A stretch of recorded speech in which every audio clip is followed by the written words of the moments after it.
Hello बच्चों, how are you all. I hope कि सब हैं फिट एंड फाइन और साथ ही साथ कर रहे हैं बहुत अच्छे से अपनी पढ़ाई।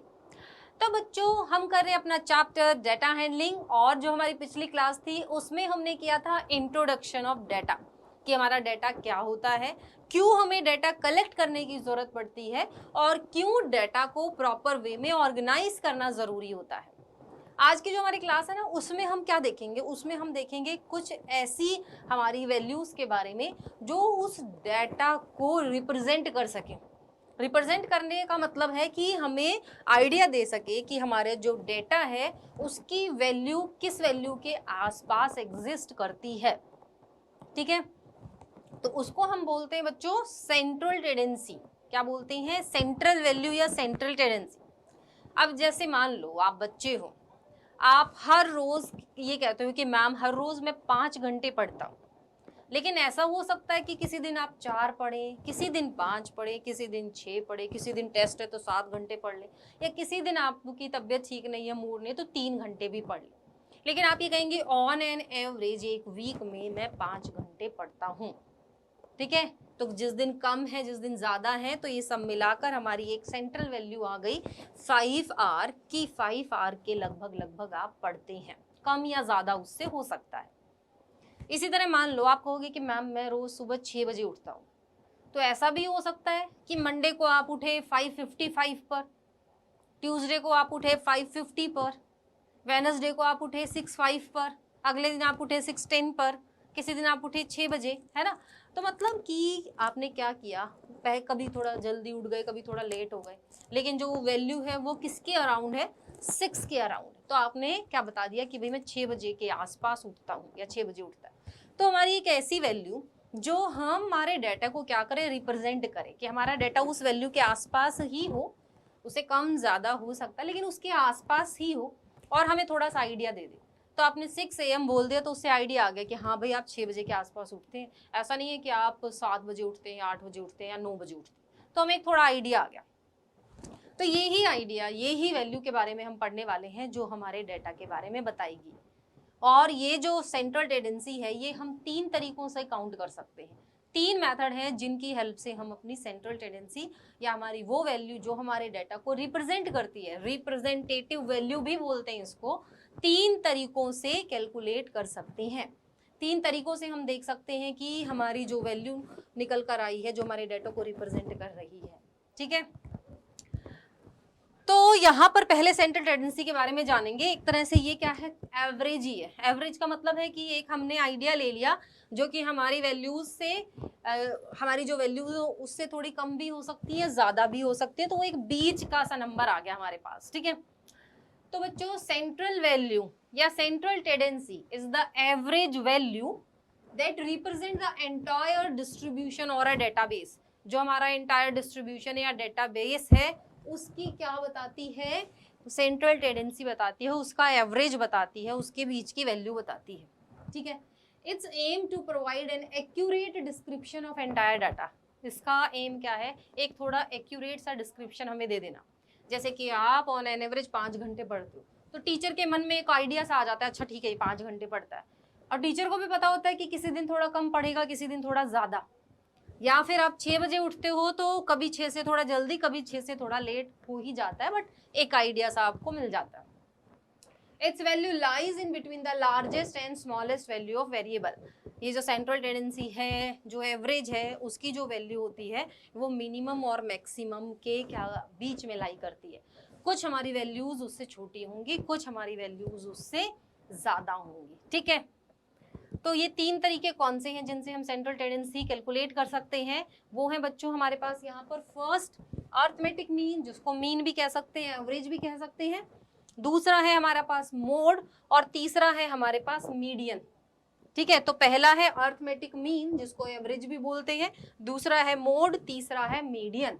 क्या क्या है फिर से रिवाइज करेंगे, अर्थमेटिक मीन, मोड, मीडियन, ये 3 हैं हमारे।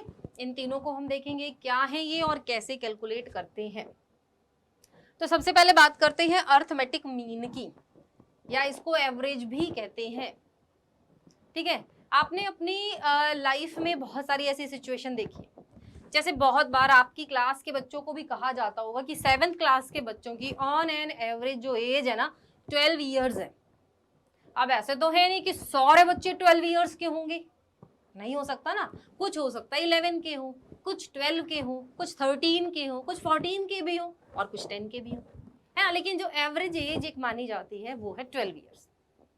उसी तरह जैसे यहाँ पर एक फुटबॉल टीम है और उसमें ये माना गया है कि जो डिस्ट्रिक्ट लेवल की फुटबॉल टीम है उसके प्लेयर्स की एज ऑन एन एवरेज जो एज है वो 16 ईयर्स है। यहाँ भी कम ज़्यादा तो हो सकता है 16 से, एक एवरेज एज मान ली। उसी तरह Janet spend an average of 1 hour daily on her piano. जेने क्या करती है कि डेली अपना 1 आवर स्पेंड करती है पियानो पर। अब यहाँ भी हम एवरेज कह रहे हैं, 1 आवर से कम भी कर सकती है, ज़्यादा भी कर सकती है, ठीक है। तो जैसे कि हमने फर्स्ट कंडीशन में यहाँ पर देखा कि भाई जो डिस्ट्रिक्ट लेवल की टीम है उसके खिलाड़ियों की एज 16 ईयर्स है। जब हमने एज देखी तो कुछ ऐसे थे जिनकी 12 थी, कुछ ऐसे थे 13 थी, कुछ की 14, कुछ की 15, दो ऐसे थे जिनकी 15 थी, तीन ऐसे थे जिनकी 16 थी, एक 17 वाला भी था। तो हमने सिंपली ऑन एन एवरेज बोल दिया कि भाई 16 ईयर्स जो है ना एक एवरेज एज है। यहाँ पर कोई हमने कैलकुलेट नहीं किया, बस ऐसा देखकर कि कुछ कम है कुछ ज़्यादा है, 16 यहाँ पर मैक्सिमम बच्चों की आ रही है, तो चलो 16 ईयर्स क्या है ऑन एन एवरेज एज है यहाँ पर, ठीक है। उसी तरह यहाँ पर क्या हुआ हमारे पास, एवरेज क्या बना, average is a number that represent और शोज द सेंट्रल टेंडेंसी, जो क्या करेगी, सेंट्रल टेंडेंसी को शो करेगी।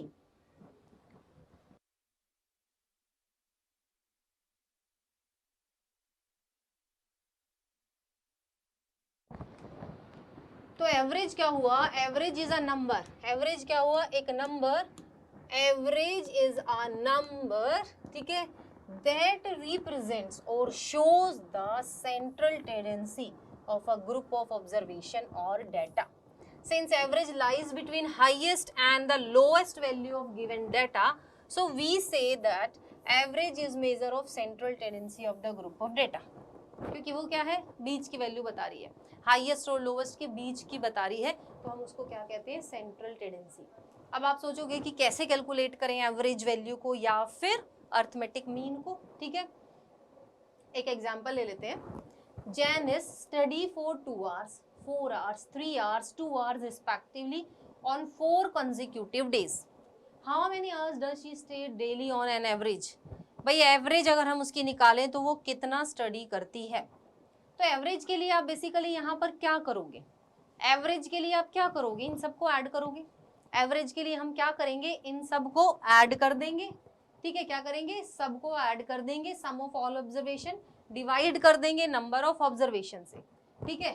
तो चाहे आपसे एवरेज पूछी जाए, बार बार कह रही हूँ, एवरेज पूछी जाए या फिर आपसे अरिथमेटिक मीन पूछा जाए, एक ही बात है। देखो ये फॉर्मूला आप सोच रहे हो कि ये तो हमारे पास अरिथमेटिक मीन का है, sum of observation divided by number of observation, लेकिन भाई चाहे आपसे अरिथमेटिक मीन पूछा जाए या फिर आपसे क्या हो जाए, एवरेज पूछी जाए, ठीक है, एक ही बात है,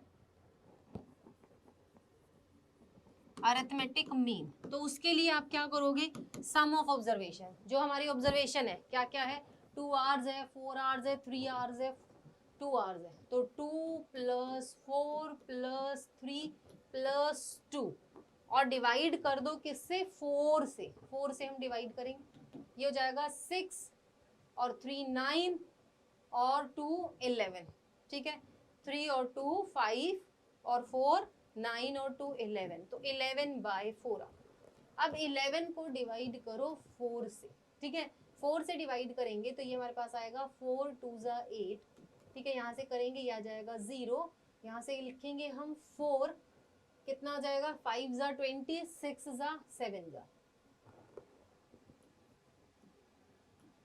2, चाहो तो 0 लगा दो और 5, मतलब 2.75 या हम 2 3/4 या 2.75 आवर्स एक तरह से क्या है वो पढ़ती है, या फिर 2 हम यहाँ से ये भी लिख सकते हैं 3/4, पॉइंट में कन्वर्ट ना करें तो 2 3/4 आवर उसका ऑन एन एवरेज बन रहा है।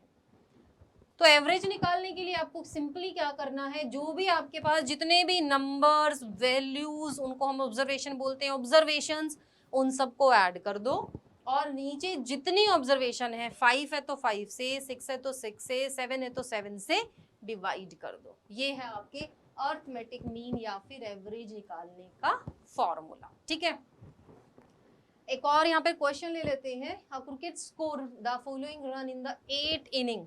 कितनी इनिंग में स्कोर किया है? 8 में। तो अगर हम बात करें यहाँ पे हमारी नंबर ऑफ ऑब्जर्वेशन की, तो वो कितनी है? नंबर ऑफ ऑब्जर्वेशंस,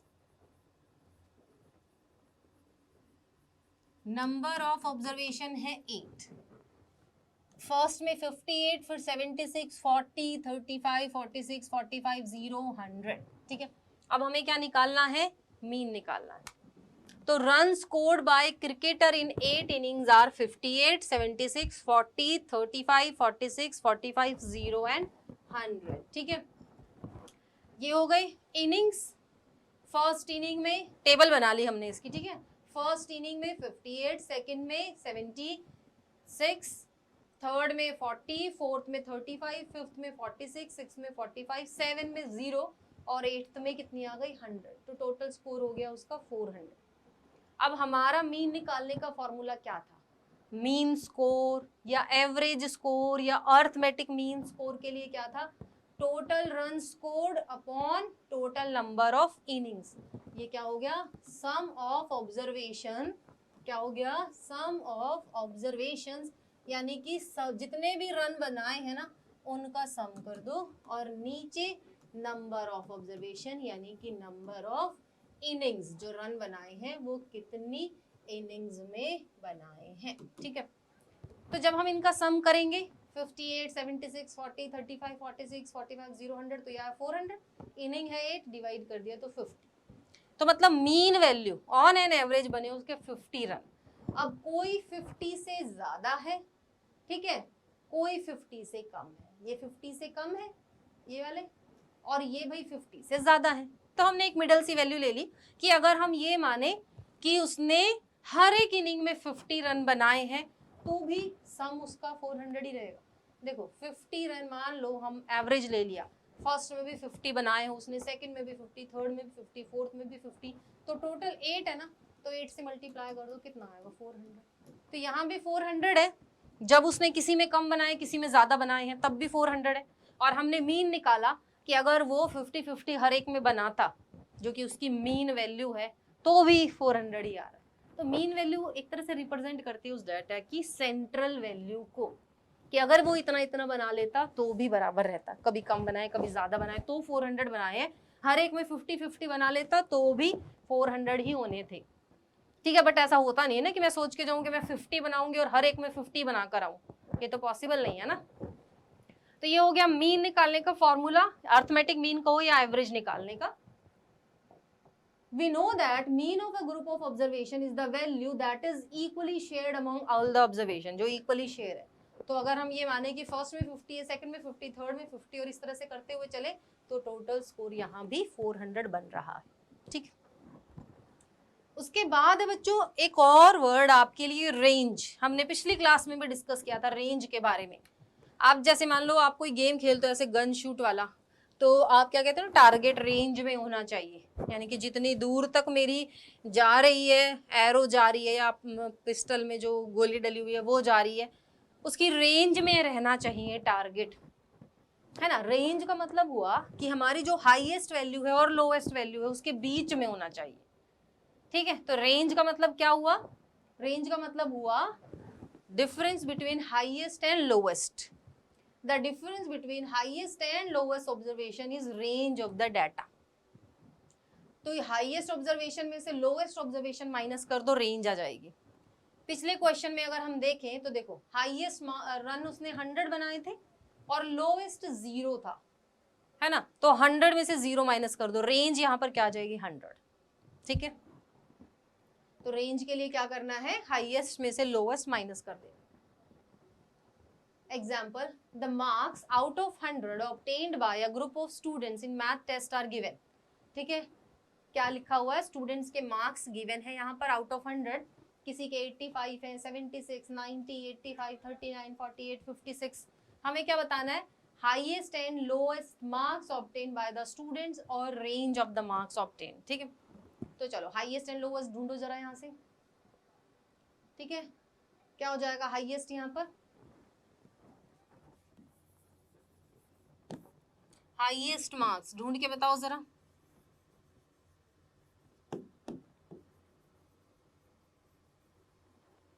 हाईएस्ट 85, 95 भी है, 95 से ज्यादा कुछ नहीं, हाईएस्ट आ गए 95, ठीक है। लोएस्ट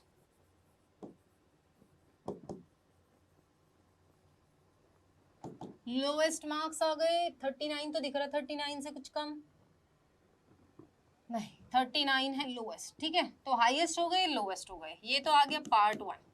पार्ट 2 की बात करें तो क्या आ जाएगी यहाँ पर, रेंज। रेंज मतलब हाईएस्ट में से लोएस्ट, 95 में से 39 माइनस कर दो, 15 में से 9 माइनस करेंगे तो 6, और 8 में से 3 करेंगे तो भाई 5, तो 56 इसकी क्या आ गई, रेंज आ गई। कि मतलब जो हाईएस्ट और लोएस्ट के बीच का जो गैप है ना, दैट इज 56, ठीक है। कितना है वो, 56। ऐसे रेंज निकालेंगे। तो हमने देख लिया कि मीन कैसे निकालते हैं, अर्थमेटिक मीन, सारी जो ऑब्जर्वेशन उनको ऐड कर दो और नंबर ऑफ ऑब्जर्वेशन से डिवाइड कर दो, और रेंज है हाईएस्ट माइनस लोएस्ट, ठीक है। अब बढ़ते हैं दूसरी सेंट्रल टेंडेंसी की तरफ, जो कि क्या है, मोड, जो कि क्या है, मोड। अब यहां पर भाई ये जो टेबल गिवन है ना, ये एक शॉप कीपर ने बनाई है ये टेबल, ठीक है। यहाँ पर है नेम ऑफ बुक और यहाँ पर है नंबर ऑफ बुक सोल्ड। अब उसने किसी एग्जीबिशन में अपनी बुक लगाई हुई थी और उसने देखा कि मटिल्डा बाय रोनाल्ड दहल, ये 8 बुक सोल्ड हुई है। Charlie and chocolate factory by Ronald 12 हुई है। प्राइड एंड प्रेजुडिस 7 हुई है, ये 6 सोल्ड हुई है, ये 10 हुई है, ये 8 हुई है, ये 5 हुई। ये उसने टेबल बना ली। मैथ्स का डेली लाइफ में यूज तो है ही, तो उसने बुक फेयर में अपनी बुक लगाई और उसने मतलब at the end of the day देखा कि भाई कौन कौन सी बुक कितनी कितनी सेल हुई है। अब उसने ये देखा, टेबल बनाकर उसने एक्चुअल में क्या देखा, उसने ये देखा कि भाई जो सबसे ज्यादा सोल्ड होने वाली बुक है वो ये है। अब इसका क्या फायदा है, मान लो उसको पता भी चल गया कि सबसे ज्यादा सोल्ड होने वाली बुक ये है, तो इसका मतलब अगले दिन वो ये वाली बुक्स ज्यादा रखेगा या ज्यादा मंगवाएगा कि भाई ये वाली बुक सबसे ज्यादा सोल्ड हो रही है, ये वाली बुक लाओ। तो ये भी क्या है, एक सेंट्रल टेंडेंसी है, ये भी क्या है, एक सेंट्रल वैल्यू है कि भाई सारी जो बुक्स हैं, ये 8 सोल्ड हुई है, 8, ये 12, ये 7, ये 6, ये 10, ये 8, ये 5, तो सबसे ज्यादा सोल्ड होने वाली बुक ये है। तो इन सारी में से हमने सेंट्रल टेंडेंसी निकाल ली, इसकी रिप्रेजेंटेटिव वैल्यू निकाल ली कि भाई ये वाली बुक सबसे ज्यादा सोल्ड हो रही है, 12 सोल्ड हुई है। इसी को बोलते हैं मोड, यानी कि वो वैल्यू जो सबसे ज्यादा बार रिपीट हो, मतलब उस डेटा को रिप्रेजेंट कर रही है कि भाई ये सबसे ज्यादा सोल्ड हो रहा है, बाकी इससे कम है। तो मोड क्या हुआ बेसिकली हमारे पास, the owner of a bookshop has put up a stall in one of the book fair organized by the city mayor. He keeps a daily record of sales of all the books. The table given below shows the record of the weekly sale. ठीक है, weekly sale उसने यहाँ पर रख दी। उसके बाद उसने देखा कि भाई 12 बुक जो है ये वाली बिकी है, तो सबसे ज्यादा ये वाली बुक बिकी है, तो 12 हमारा क्या आ गया यहाँ से, मोड। तो mode of a set of observation is the observation that occur most often, जो सबसे ज्यादा बार आती है वो मोड है, ठीक है। Consider the given set of number, मान लो हमारे पास ये नंबर है 3 3 4 5 2 2 2 2, और कोई आपको कहे कि इसका मोड बताओ, कौन सा ऐसा नंबर है जो सबसे ज्यादा बार यहाँ पर रिपीट हो रहा है, इसका मोड बताइए। तो सबसे आसान तरीका मोड का क्या है, अरेंज इन असेंडिंग ऑर्डर या डिसेंडिंग, किसी भी ऑर्डर में लगा लो, ठीक है, किसी भी ऑर्डर में इसको लगा लो, तो आपको ऑटोमेटिकली खुद ही पता लग जाएगा। जैसे मान लो मैंने इसको असेंडिंग ऑर्डर में लगा दिया, मैंने लिखा यहाँ पर 2 2 2 2 4 बार है, फिर लिखा यहाँ पर 3 और 3 और 4। अब मुझे पता है कि भाई यहाँ पर 2 जो है ना सबसे ज्यादा बार आया है, 2 जो है सबसे ज्यादा बार आया, 2 जो है वो 4 बार आया, 3 जो है वो 2 बार आया, 4 जो है वो एक ही बार आया, ठीक है। 2 जो है 4 टाइम्स आया, 3 जो है 2 बार आया, 4 जो है वो 1 बार आया। तो सबसे ज्यादा बार कौन सा नंबर आया है, 2 आया है, 4 टाइम्स आया है। तो मोड क्या होगा यहाँ से, कुछ बच्चे मोड में क्या लिखेंगे कि 4 है इसका मोड, क्योंकि 4 ज्यादा बार आया है। नहीं, 4 ज्यादा बार आया है, 4 बार आया है, कौन सा नंबर 2, तो मोड इसका क्या होगा 2 होगा, क्योंकि 2 वो नंबर है जो सबसे ज्यादा बार रिपीट हुआ है। और जो रिपीटेशन है ना, कितनी बार कोई नंबर आता है, उसको बोलते हैं उसकी फ्रीक्वेंसी। जैसे कई बार आपको बुखार आता होगा तो डॉक्टर आपसे पूछता है कि क्या फ्रीक्वेंसी है बुखार की, कितनी बार आता है दिन में, आप कहोगे फ्रीक्वेंसी 2 है, 3 है, 4 है, 5 है, कि मुझे 2 बार आता है, 3 बार आता है, 4 बार आता है। ठीक है, तो कोई भी चीज कितनी बार आ रही है वो उसका क्या है, मोड है। कितनी बार आ रही है वो उसका मोड, मतलब कितनी बार में सबसे ज्यादा बार, कितनी बार तो ये भी ऑब्वियसली 2 बार है, 1 बार है, लेकिन जो सबसे ज्यादा बार रिपीट हो रहा है वो मोड है। 2 यहाँ पर 4 टाइम्स रिपीट हो रहा है, 3 यहाँ पर 2 बार, 4 1 बार, तो 2 यहाँ पर क्या आ गया, मोड आ गया। ठीक है, तो frequency is the number of times an observation occur in the given data.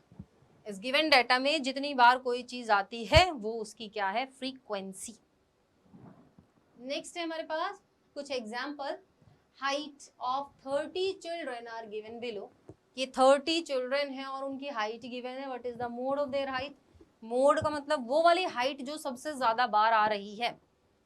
अब भाई ये सारा है तो इसकी तो एक टेबल बनानी तो बनती है ना, बिना टेबल बनाए तो हम इसका आंसर नहीं निकाल पाएंगे। तो जल्दी से इसकी एक टेबल देख लेते हैं, पहले टेबल बना लेते हैं। तो ये हो गई इसकी टेबल, टेबुलर फॉर्म बोल सकते हो उसको, टेबल बोल सकते हो, कि हमने पूरे डाटा को टेबल में अरेंज कर दिया। 160 हाइट है और नंबर ऑफ चिल्ड्रन 4 है। ये टैली बार्स के थ्रू हमने दिखाया है, अपने 6th क्लास में टैली बार्स के थ्रू पढ़ा है कि 4 नंबर है तो 4 को टैली मार्क्स में या टैली बार में दिखाना तो 4 वर्टिकल लाइंस लगा देनी होती है। तो 160 4 बार है, 1 और 2 3 4, ऐसे 4 बार। उसी तरह हम बात करें 161 की, वो 3 टाइम्स है, तो 161 1 2 और 3 बार। ठीक है, तो ऐसी ये टेबल बना दी पूरी कि 160 4 बार है, 161 3 टाइम्स है, 162 4 टाइम्स है, 163 7 टाइम्स है। 7 को दिखाने का क्या तरीका होता है, 1 2 3 4 ऐसी लाइन है, 5th के लिए क्रॉस, 5 6 7 हो गई। ठीक है, तो 163 7 बच्चों की है, 164 4 बच्चों की है, 165 भी 4 बच्चों की है, 166 भी 4 बच्चों की है। टोटल हो गए 30 सारे मिला के। सबसे ज्यादा बच्चों की हाइट कितनी है, सबसे ज्यादा है 7 है ना, और कितनी है 63। तो यानी कि 7 बच्चे ऐसे हैं जिनकी हाइट 163 है। तो इसका जब हम मोड जो निकालेंगे, मोड है इसका 163, क्योंकि 163 सबसे ज्यादा बार रिपीट हो रहा है। 163 सबसे ज्यादा बार क्या हो रहा है, रिपीट हो रहा है, तो इसका मोड क्या हो गया 163। ठीक है, ओके डन। चलिए नेक्स्ट है हमारे पास मीडियन। मीडियन भी क्या है, एक तरीका है सेंट्रल टेंडेंसी यानी कि बीच की वैल्यू निकालने का। ये तो बहुत होता है आपकी क्लास में। जैसे मान लो आपकी टीचर को क्या करना है, आपकी क्लास में से कोई ऐसा बच्चा निकालना है जिसकी हाइट क्या हो, मीडियम हो। कुछ बच्चे उसकी हाइट से छोटे हों, कुछ बच्चे उसकी हाइट से बड़े हों। आपकी क्लास में मीडियम हाइट का एक बच्चा निकालना है। ठीक है, तो मैम क्या करेगी, बच्चों को या तो असेंडिंग ऑर्डर में लगा देगी या डिसेंडिंग ऑर्डर में, है ना। जैसे मान लो एक बच्चा यहाँ से ये हो गया, फिर एक बच्चा थोड़ा सा उससे बड़ा हो गया, फिर एक बच्चा थोड़ा सा उससे बड़ा हो गया, फिर एक बच्चा थोड़ा सा ऐसे उससे और बड़ा हो गया, फिर एक बच्चा थोड़ा सा और उससे बड़ा हो गया। तो भाई ये 2 बच्चे तो छोटे हो गए, ये 2 बच्चे बड़े हो गए, ये बीच का बच्चा आ गया। तो मैम ने बीच का बच्चा ले लिया। हो सकता है उसको डांस में बीच में खड़ा करने के लिए ऐसा बच्चा चाहिए, है ना, एक तरफ उससे छोटे हों, एक तरफ उससे बड़े हों। तो इस तरह से हम क्या निकाल सकते हैं, मिडल वैल्यू निकाल सकते हैं। होता है ना आपकी क्लास में, या मिडल वेट का बच्चा निकालना हो, ठीक है, तो वहां पर यूज करते हैं मीडियन का। ठीक है, वहां पर अब हम ये नहीं कर सकते कि सारे बच्चों की हाइट लें और उसको ऐड करके फिर हम डिवाइड करें। डिवाइड ऑब्वियसली कर सकते हैं, लेकिन उसमें हाइट में डिवाइड करके फिर उनकी बीच की हाइट आएगी, फिर हम सबका देखेंगे कि किसकी जो हाइट है या जो वेट है वो कितना कितना है, और फिर उस हिसाब से लेंगे। दूसरा तरीका ये ज़्यादा आसान है कि सबको एक लाइन में खड़ा करो और देखो कि मिडल वाला मतलब बीच वाली हाइट का कौन है, उनमें से निकाल लो एक, ठीक है ना। एग्जाम्पल लेते हैं, मान लो आपकी क्लास में कुछ बच्चे हैं और उनका वेट यहाँ पर गिवन है और टीचर को कोई मिडल वेट का बच्चा लेना है इसमें से। अब वो क्या कर सकती है, सारे बच्चों का वेट जो है ऐड करके उसको नंबर ऑफ स्टूडेंट से डिवाइड कर सकती है, बीच के वेट का बच्चा आ जाएगा, फिर जितना उसका वेट होगा, जितना मतलब जो वैल्यू आएगी उसके आसपास जिस बच्चे का वेट होगा उसको ले लेंगे। ऑब्वियसली ऐसे कर भी सकते हैं, लेकिन सबसे अच्छा तरीका क्या होगी, जितने सारे बच्चे हैं उनको उनके वेट के अकॉर्डिंग खड़ा कर दो, ठीक है। तो सबसे पहले क्या हो, she first arrange the weight of student in ascending order, उसने सारे असेंडिंग ऑर्डर में लगा दिए, 35, 35, 37, 38, 38, 39, 39, 40, 40, 42, 42, 42, 44, 44, 47 हो गए सारे क्लास के बच्चे। अब उसने क्या कहा, कितने बच्चे हैं यहाँ पर, ये 1 2 3 4 5 6 7 8 9 10 11 12 13 14 15 15 बच्चे हो गए। अब 15 में से टीचर ने ये कहा कि भाई आधे इस तरफ हो जाओ, आधे उस तरफ हो जाओ, ठीक है। तो कितने, 1 2 3 4 5 6 7, 7 तो इधर हो गए, 7 उधर हो गए। अब जैसे मान लो मैं हूं यहाँ पर, मेरा वेट है 40, मैम कहे कि 7 इधर चले जाओ, 7 उधर चले जाओ, तो 7 उधर चले गए, 7 उधर चले गए, जो बीच का निकला वो क्या है, उसकी मिडल वैल्यू वाला वेट वाला बच्चा है, जो बिल्कुल उनके सेंटर की जो वैल्यू है उस वाला बच्चा है। तो मैम को ये बेसिकली बीच वाला बच्चा चाहिए 40 वाला, तो मैम ने इस 40 वाले बच्चे को क्या बना दिया, एक तरह से कुछ भी, अगर गेम खेलना चाह रहे हैं तो मान लो गोलकीपर बना दिया, या किसी डांस में बीच में सेंटर में ले लिया, ठीक। अगर बच्चे की बात करें तो 40 ये वाला यहाँ भी हो सकता है, ये वाला यहाँ भी हो सकता है, ऐसी कोई बात नहीं है, ठीक है। तो यहाँ बच्चों को डिवाइड करना इस तरह से आसान हो जाता है कि भाई अपने वेट के अकॉर्डिंग खड़े हो जाओ, जैसे टीम में डिवाइड करते हैं कि हाइट के अकॉर्डिंग खड़े हो जाओ, ठीक है। 15 बच्चे हैं, 7 हाइट इधर वाले इस वाले गेम में चले जाओ, खो खो में, और 7 जो है भाई लंबे लंबे वो बास्केटबॉल में चले जाओ, और जो बीच वाला बना तो भाई गोलकीपर बन जा। होता है ना ऐसे, वहां पे कोई टीचर ऐसे मेजर करने थोड़ी चलेगा सबका वेट, एक आइडिया चलेगा कि अच्छा इसका वेट इतना है, इसका इतना, इसका इतना, और उस हिसाब से डिवाइड कर देगा ना। वहां पर वो डिवाइड इन सबको ऐड करके टोटल से डिवाइड करने बैठेगा, है ना। स्पोर्ट्स पीरियड में इतना कोई भी ध्यान नहीं करता है कि सबकी एवरेज निकाले, सबको ऐड करे फिर डिवाइड करे, है ना। क्या करेगा, अरेंज कर देगा फटाफट से लाइन में, आधे इधर जाओ आधे इधर जाओ, जो बीच के बच गए वो उसकी एवरेज वैल्यू आ गई, मीडियन आ गया, ठीक है। तो यहाँ पर मीडियन क्या हुआ, median is the value that lies in the middle of the data, जो डाटा के क्या करती है, मिडल में लाई करती है, अरेंज इन असेंडिंग और डिसेंडिंग ऑर्डर, कि जब हम उसको असेंडिंग और डिसेंडिंग ऑर्डर में अरेंज करें तो बीच में जो वैल्यू लाई करती है उसको क्या बोलते हैं, मीडियन, ठीक है। अब बीच में ऐसा भी कई बार होता है कि बीच में कुछ भी ना आए, जैसे मान लो टोटल 12 है, मैम कहेगी आधे इधर चले जाओ आधे इधर चले जाओ, बीच में जो बचा है वो बीच में ही रह जाए, तो उसमें से 6 इधर चले गए 6 उधर चले गए, बीच में कुछ बचा ही नहीं, तो उस केस में क्या करेंगे, if the number of observation in the given data is odd, तो मीडियन निकालने का क्या फॉर्मूला होगा, n+1 divided by 2। Number of observation अगर ऑड है तो, जैसे कि मान लो हमारा नंबर है 2 3 4 5 6, ऐसे टोटल हमारे पास क्या है 5 है, n हमारे पास क्या है यहाँ पर 5, मतलब कि नंबर ऑफ ऑब्जर्वेशन 5 है, 5 है यहाँ पर, 1 2 3 4 5।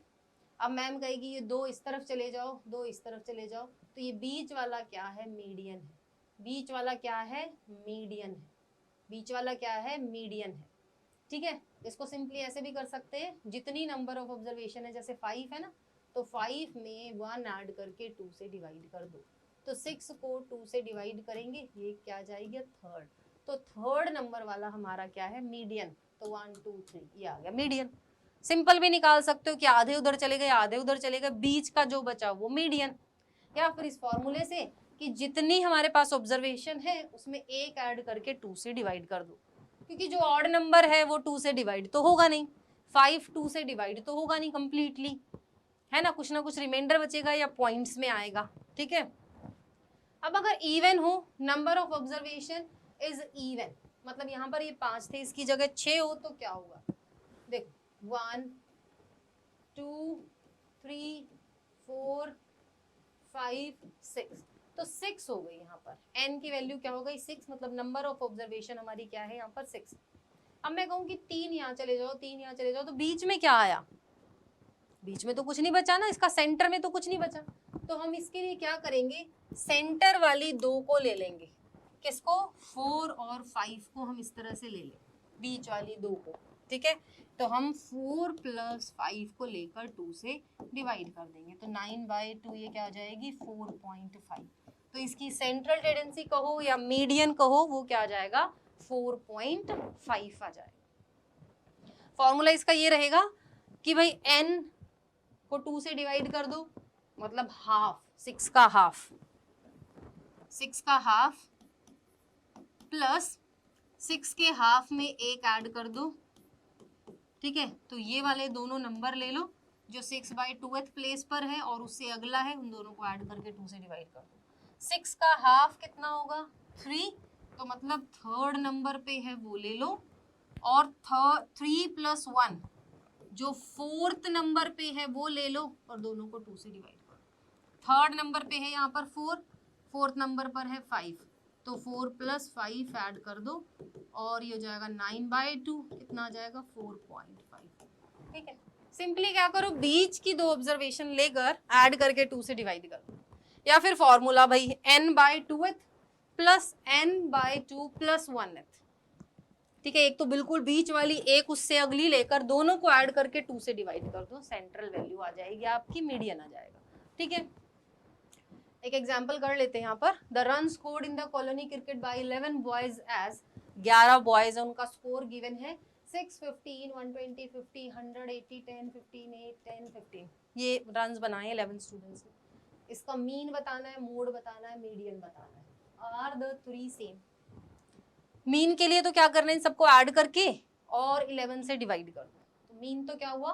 We first arrange the data in ascending order, और भाई मीन स्कोर के लिए sum of observation, total number of observation, ठीक है।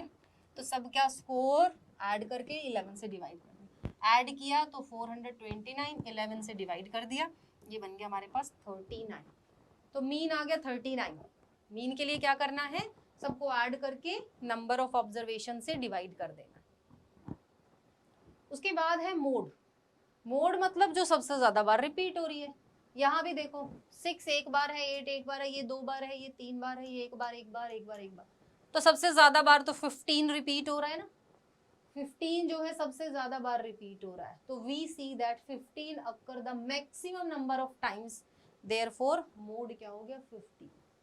एवरेज कितना था? 39, मोड क्या हुआ? 15। और मीडियन की अगर हम बात करें तो मीडियन के लिए क्या करोगे भाई? द स्कोर ये given, the number of observation is 11, odd है, तो मीडियन के लिए क्या करोगी?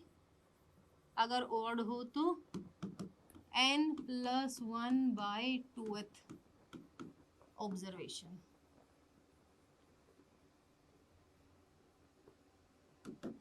तो n है 11, n कितना है? 11, तो क्या करेंगे 11 के लिए? 11 + 1/2th, मतलब कि 12/2 कैंसिल कर दो, मतलब कि 6th। कितना आया? 6th observation. 6th देखो कौन सी है? 1 2 3 4 5 6, तो 15। तो मीडियन कितना आ गया यहाँ से? 15। अच्छा, अरेंज करना बहुत जरूरी है, असेंडिंग में भी लगा सकते हो, डिसेंडिंग में भी लगा सकते हो, तो ये ऑलरेडी क्या है?